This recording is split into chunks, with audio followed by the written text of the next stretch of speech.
দেখুন, পবিত্র শাস্ত্র বাইবেলে বাক্য বলে ঈশ্বর নোহের সময় ঈশ্বর নোহকে তার পরিবারকে বাঁচাতে চেয়েছিল।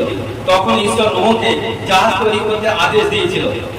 সেই জাহাজে নোহ তার পরিবার ছিল এবং ঈশ্বর নোহকে তার পরিবারকে বাঁচিয়েছিল। ঘোষণা দিয়েছিল। মসির সময় কি করেছিল?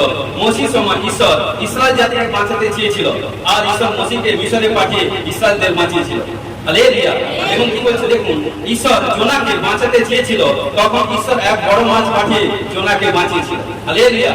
ঈশ্বর লোটকে তার পরিবারকে বাঁচাতে চেয়েছিল, ঈশ্বরের দুই স্বর্গদূত পাঠিয়ে লোটকে তার পরিবারকে বাঁচিয়েছিল। হালেলুয়া। কারণ কি সদা সর্বদা ঈশ্বর 2025 সালের আগে পৃথিবীতে সমস্ত পাপী মানুষকে বাঁচাতে চেয়েছিল, তাই তিনি তার একমাত্র পুত্র যিশুকে পাঠিয়েছিল, আর যিশু জীবন দিয়ে সারা পৃথিবীর মানুষকে বাঁচিয়েছিল।